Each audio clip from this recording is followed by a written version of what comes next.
Every day, medical service flights transport doctors and paramedics to local clinics across South Africa's provinces, I'll come pick you up. providing medical care to people living in the country's most remote regions. Kovin Naidoo is on board today's flight. The native South African founded ICEE, the International Center for Eye Care Education. Through the organization, he works to guarantee good, healthy vision for everyone, even those who can't afford to pay for medical services. When research was done, it was found that 670 million people in the world cannot afford a pair of glasses, and as a result have blindness or visual impairment. And such data and other information motivated the formation of ICEE to be able to meet this gap in blindness prevention. So we specifically focus on eye exams and the provision of spectacles for people that cannot afford it. People like Nkululeko Nkosi. The 24-year-old student was finally able to treat his poor vision after ICEE opened a clinic in a nearby hospital. There are more than 450 such clinics worldwide, with the highest number in Africa, Asia, and Latin America. Not all of them are as big as this one. ICEE provides the foundation for eye care clinics, but then the government is expected to take over. We set up these clinics in collaboration with government. We usually employ an optometrist, and ICEE will, for initially maybe a year or two, pay the salaries of the optometrist, put in all the equipment that you see behind me here, and then start the clinic off. But thereafter, we have an agreement with government that they take over and create a permanent employment for the optometrist. People living in rural areas are especially prone to eye problems, and often they don't receive treatment.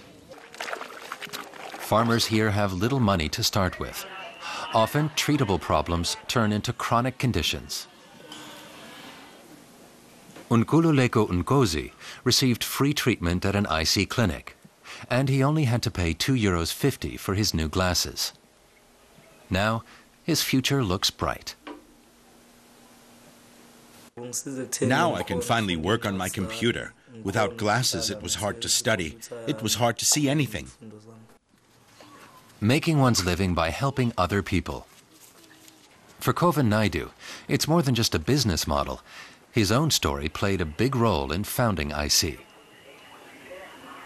Well, I grew up under apartheid, and I think many in my generation got used to opposing apartheid and became political activists. And I was a student leader, very active in fighting for a transformation of our society.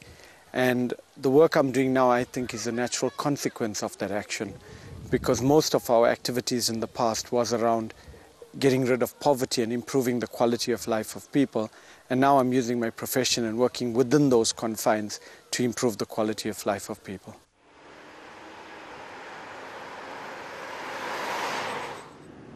Kovin Naidoo founded ICEE with an Australian business partner in 1998. Since then, the organization has continued to grow. ICEE is now active in around 30 countries. And Kovin is always searching for new ways to help people. Like Joyce Nkunde. She sells reading glasses in a hospital near the city of Durban. She was jobless for a long time before she started working for ICEE. Now, a nurse conducts eye exams and sends patients straight to Joyce to pick out a pair of glasses. It changed my life because I wasn't able to pay my driver's license. And I wasn't able to pay my child's school fees. My child's school fees are 1,900 Rand. It was hard for me to pay that amount of money. I was always asking for help from my parents. Now I pay all with my profits. Kovin Naidoo says empowering people to earn a living and change their own lives is important. South Africa has almost 25% unemployment. And in our opinion, it is the responsibility of both civil society, the private sector, and government to create job opportunities. So this project is a micro-entrepreneurship project where we have recruited unemployed women from the community to be located within an eye clinic and to sell reading glasses to people at an affordable rate while generating an income from them. ICEE purchases glasses in large quantities for a reduced price. The frames are stored at the main offices in Durban. Kovin Naidoo uses the extra money to invest in new projects. And in order to create an affordable supply, we've set up this distribution unit where we directly source the product from factories and distribute to various programs that we have. But we've also started supplying governments, other non-profit organizations, and as a result, it's helped us to generate income, to expand the operation, but also to be able to expand the service delivery programs that we engage in. Kovin Naidoo is already back at the airport. He's often on the road, talking to partners and investors to secure money for ICEE, which depends on donations to grow and develop. This year alone, ICEE opened centers in Vietnam and Nigeria, and many more are planned.